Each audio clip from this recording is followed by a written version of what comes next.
dando continuidade às questões, questão 51, USE 2015. As proteínas observadas na natureza evoluíram pela pressão seletiva para efetuar funções específicas e suas propriedades funcionais dependem da sua estrutura tridimensional.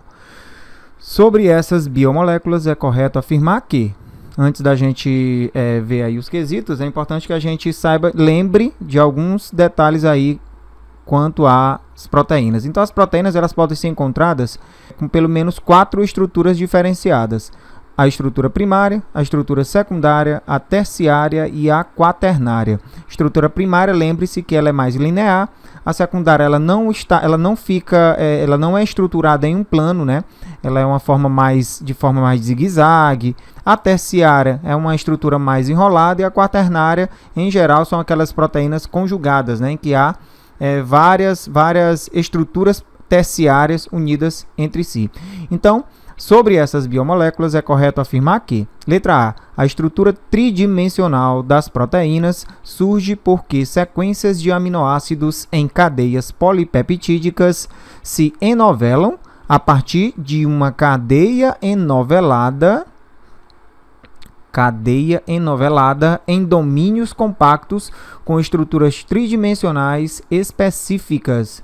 Esse quesito ele é falso. A estrutura tridimensional ela vai surgir porque sequências de aminoácidos em cadeias polipeptídicas se enovelam a partir de uma cadeia linear. Então, é a partir da estrutura primária em que as outras estruturas vão surgir. Então, esse quesito ele é errado. Ela não surge, não vai se enovelar a partir de uma cadeia enovelada, e sim de uma cadeia linear, em domínios compactos com estruturas tridimensionais específicas. Então, esse quesito ele é falso. Letra B. As cadeias polipeptídicas das proteínas são normalmente compostas por 20 aminoácidos diferentes que são ligados não covalentemente durante o processo de síntese pela formação de uma ligação peptídica. Esse quesito ele também é falso. As proteínas são moléculas feitas de sequências de aminoácidos ligados através de ligações peptídicas. Tudo bem, então a gente sabe que as proteínas elas são compostas por aminoácidos e esses aminoácidos eles são ligados entre si por ligações chamadas de ligações peptídicas, certo? O código genético consegue traduzir 20 aminoácidos diferentes que compõem as proteínas. Então, esse quesito, ele está, até aqui, essa parte, ele está, tudo bem, ele está correto, porque 20 aminoácidos são utilizados para formar as proteínas. Lembrando que existe aí inúmeras combinações entre aminoácidos para se formar uma cadeia polipeptídica. E esta é a razão para a diversidade de proteínas nos seres vivos. Então, existem nos seres vivos milhares de proteínas formadas a partir da união desses tipos de aminoácidos. Os aminoácidos que a gente conhece, existem 20 aminoácidos aí diferentes, né, que vão compor essas proteínas. Então, existem 20 aminoácidos principais, sendo denominados aminoácidos primários ou padrão. Mas, além desses, existem alguns aminoácidos especiais que só aparecem em alguns tipos de proteína. A gente não vai entrar em detalhes, mas o importante é que você saiba que existem 20 aminoácidos aí principais. Desses 20, 9 são chamados de essenciais e são aqueles que o organismo humano não é capaz de produzir. Por isso, é necessário a sua ingestão através do alimento para evitar a sua deficiência no organismo. Quais são eles? Eu vou colocar lá na imagem que a gente vai visualizar aí todos eles. Então, lembrando aí, os aminoácidos essenciais são aqueles que o homem ele tem que absorver na sua alimentação. E os naturais ou não essenciais são aqueles que o próprio homem produz. Certo? Quais são os aminoácidos essenciais? Um deles é a isoleucina. A isoleucina é um exemplo de aminoácido essencial. A leucina também, um outro exemplo. A valina, vamos ver se a gente acha, está aqui. A fenilalanina, fenilalanina também é outro. a metionina. Metionina, tá aqui, né? A treonina.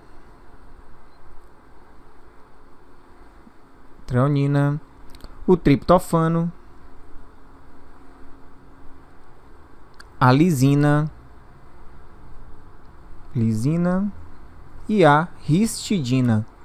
Então, todos esses aminoácidos, 2, 4, 6, 8, esses 9 aminoácidos aí circulados, são exemplos de aminoácidos essenciais para o homem.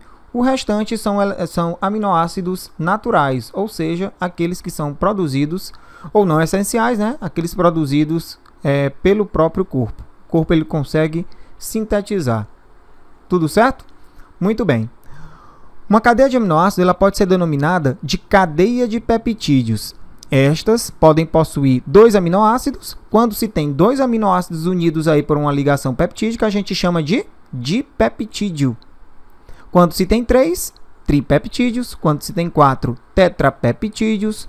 E quando se tem muitos aminoácidos unidos, a gente chama de cadeia polipeptídica.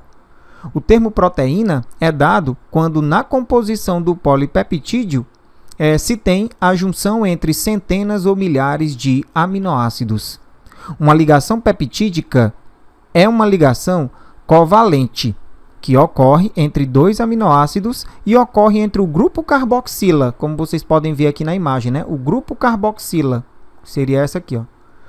O grupo carboxila de uma molécula que reage com o grupo amina de outra molécula. Então, ó, esse grupamento carboxila e esse grupamento amina, eles vão interagir, se unindo, e nessa união se tem a formação de água. Acontece uma desidratação, uma perda de uma molécula de água, e aí eles conseguem fazer essa ligação covalente. Então ocorre entre o grupo carboxila de uma molécula e o grupo amina de outra molécula, liberando uma molécula de água. Você pode ver que ocorre uma reação de síntese de desidratação, como eu já tinha dito, né? Pois acontece a formação de água. Tudo ok? Muito bem. Então, lembre disso, isso aí vai ser importante para a gente responder a nossa questão. Isso aqui seria a ligação peptídica, que seria uma ligação covalente.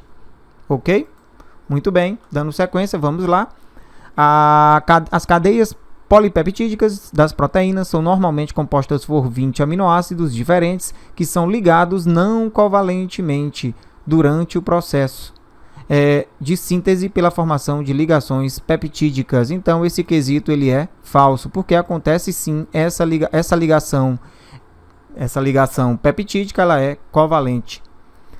Letra C. As interações que governam o enovelamento e a estabilidade das proteínas são interações não covalentes, forças eletrostáticas, interações de Van der Waals, pontes de hidrogênio e interações hidrofóbicas. Esse quesito ele é verdadeiro. A gente já viu aí, né, que as ligações entre os aminoácidos a gente chama de ligação covalente. Já as outras interações que acontecem dentro da cadeia polipeptídica são ligações, forças, né, interações não covalentes. Então, esse quesito, sim, ele é verdadeiro. As principais interações químicas que determinam a forma e a estabilidade das proteínas são as próprias citadas aqui nesse quesito. Apesar dos aminoácidos se manterem ligados uns aos outros através de ligações covalentes denominadas ligações peptídicas, o enovelamento dele, né, da proteína, se deve a forças eletrostáticas, que seriam elas pontes de hidrogênio, pontes de disulfeto, forças de atração do tipo dipolo-dipolo, chamadas de Van der Waals. Então, eu vou colocar para vocês aqui para vocês verem as interações. Então, ó, dentro de uma cadeia polipeptídica, essa linha aqui representa os aminoácidos que formam uma determinada proteína. Então, essas ligações entre as moléculas que formam a proteína são ligações covalentes, peptídicas. Já as interações que acontecem entre as moléculas da estrutura são interações não covalentes. Mas aí vem a pergunta que não quer calar, né? Que a gente agora, eu sei que vocês estão se perguntando aí. Qual a diferença entre uma ligação covalente e uma ligação não covalente? Fiquem atentos. Em resumo, as ligações covalentes são aquelas que acontecem com compartilhamento de elétrons entre os elementos que estão interagindo. Então, nesse caso, há interação de elétrons aqui nessas ligações. Então, uma ligação covalente. Ligações peptídicas são ligações covalentes porque acontecem interações entre os elétrons, né, os elementos que estão aqui, certo? Há compartilhamento de elétron. Lembre-se que as ligações covalentes, chamadas de peptídicas, são utilizadas na estrutura primária da proteína, ou seja, ligando os aminoácidos diretamente ao outro. Tudo certo? Então, a gente já sabe que a ligação covalente é quando acontece compartilhamento de elétrons, certo? Muito bem. Depois que a sequência primária é construída, né, como a gente pode ver aqui, essa daqui é uma estrutura, poderia dizer, né, uma estrutura primária, que é linear. Essa estrutura ela vai sofrer mudanças na sua estruturação, passando para a forma secundária, meio que espiralada, né, por exemplo. Em seguida, ela vai passar para a terciária, em forma de novelo, ou quaternária, formada por vários novelos. Essas modificações na estrutura, fique atento, dependem das diferentes cargas elétricas existentes entre os aminoácidos, sendo, portanto, forças de atração e não de compartilhamento de elétrons, como no caso das ligações covalentes. Então, as ligações covalentes são aquelas em que há compartilhamento de elétrons, e as ligações não covalentes são aquelas em que não há compartilhamento de elétrons. Acontece apenas o quê? Atração entre as estruturas moleculares de cada parte da proteína. Então, ligação covalente, há compartilhamento de elétrons, e ligações não covalentes, não há compartilhamento de elétrons. Tudo ok? Muito bem, dando continuidade, voltando aí ao item C, vamos reler. As interações que governam o enovelamento e a estabilidade das proteínas são interações não covalentes, forças eletrostáticas, interação de Van der Waals, pontes de hidrogênio e interações hidrofóbicas. Quesito correto, letra C. Vamos para a letra D. Os 20 aminoácidos que compõem proteínas possuem em comum somente o carbono alfa e o grupamento amina NH2. Esse quesito ele é falso. Todos os 20 aminoácidos encontrados em proteínas têm em comum um grupo carboxila e um grupo amino ligados ao mesmo átomo de carbono. Esse quesito ele ficou incompleto. Deixa eu fazer um desenho aqui para vocês. Eu vou mostrar aqui como é a estrutura de um aminoácido. O aminoácido ele tem essa estrutura aqui básica. Ó. Um carbono no centro, ligado a um hidrogênio, ligado ao grupamento amina, ligado a uma carboxila e ligado a um radical que vai diferenciar os aminoácidos. Então, se você olhar para todos esses aminoácidos, você vai ver que a estrutura, na sua estrutura, ele vai ter essa composição básica: um radical amina, a hidroxila, o hidrogênio e um radical específico de cada aminoácido. Tudo ok? Muito bem. Então, esse quesito ele é falso.